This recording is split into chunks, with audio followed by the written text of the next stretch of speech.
की वीडियो में मैं आपको उन 5 तरीकों के बारे में बताऊंगा जिनसे आप अपने पितरों को शक्तिशाली बना सकते हो, अपने पितरों को बहुत ज़्यादा खुश कर सकते हो। ये 5 तरीके हैं बहुत आसान और इनसे आपके पितर जो है वो बहुत ज़्यादा प्रसन्न होते हैं। और ये स्पेशल 5 तरीके उनके लिए तो वरदान है जिनके ऊपर पितृदोष है, पितरों का किसी भी प्रकार का दोष है, तो उनके लिए ये जो उपाय है ये बहुत कारगर है। ये 5 तरीके अपनाने के बाद आपके पितृ शक्तिशाली होंगे और हर प्रकार से आपकी रक्षा करेंगे। पितरों को शक्तिशाली बनाने का तात्पर्य होता है कि वो आपकी हर प्रकार से रक्षा, आपके घर परिवार में अगर कोई नकारात्मक ऊर्जा हो, नेगेटिव ऊर्जा हो, उस नकारात्मक ऊर्जा से आपकी रक्षा करें। कोई दुर्घटना हो, ऐसी घटना जब आप बाहर जाते हैं और वो घटित होने वाली हो किसी भी कारण से, तो उससे आपकी रक्षा करते हैं। आपके ऊपर कर्ज वगैरह नहीं चढ़ने देते। बरकत करने का जो कार्य है वो आपके पितृ करते हैं। संतान संबंधी जो समस्या है उनका निवारण आपके पितृ करते हैं। तो जब आपके पितृ बहुत खुश हो जाते हैं तो वो एक सुरक्षा कवच की तरह आपके साथ रहते हैं और आपकी हर प्रकार से रक्षा करते हैं। तो पितृ कौन होते हैं ये मैंने पिछली वीडियो में बता चुका हूँ। कई वीडियोज़ में अगर आपने वो नहीं सुनी तो आप यूट्यूब पे लिखिएगा पितृ कौन होते हैं और लास्ट में इंग्लिश में शिव कृपा लिखेंगे तो वो वीडियो आपके सामने आ जाएगी। आपको कोई भी प्रश्न है, मैक्सिमम जो प्रश्न है उनके ऊपर हमने जो है वो वीडियो बना रखी है, वीडियो के माध्यम से जानकारी आपको दे रखी है। आप कोई भी आपका प्रश्न हो आपके दिमाग में, आप यूट्यूब पर उस प्रश्न को लिखिए, उसके बाद लास्ट में इंग्लिश में शिव कृपा लिख देंगे तो हमारी वीडियो आपके सामने आ जाएगी, जिससे आपके प्रश्न का उत्तर आपके सामने आ जाएगा। तो पितरों को बलवान, पितरों को शक्तिशाली आप कैसे बना सकते हैं? सबसे पहला तरीका होता है पितरों को शक्तिशाली बनाने का, वो होता है कि पितरों को किसी देवता का सहारा देना।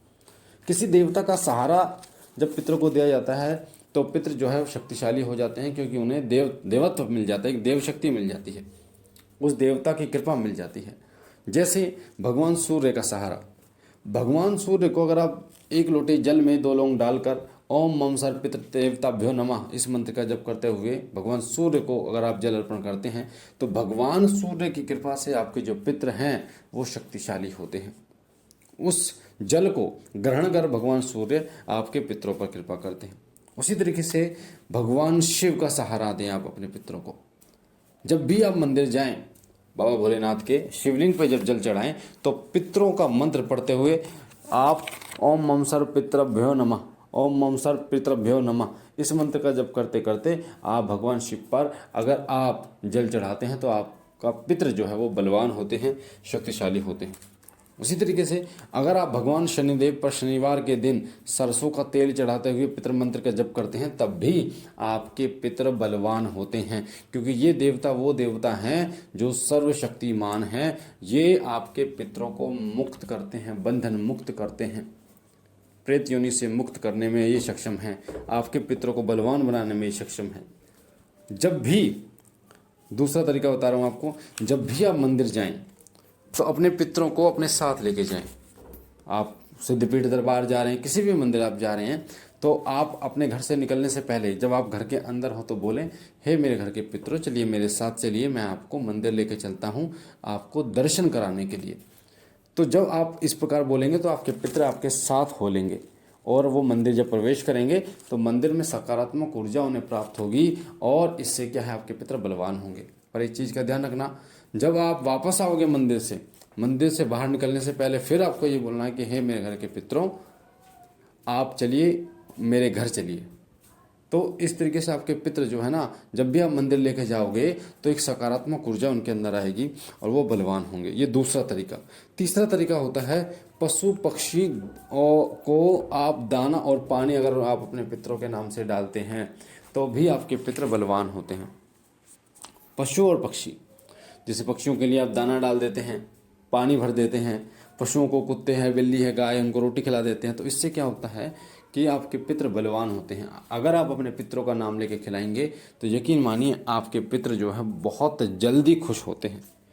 चौथा तरीका है कि अमावस्या जो है वो पितरों का दिन कहा जाता है।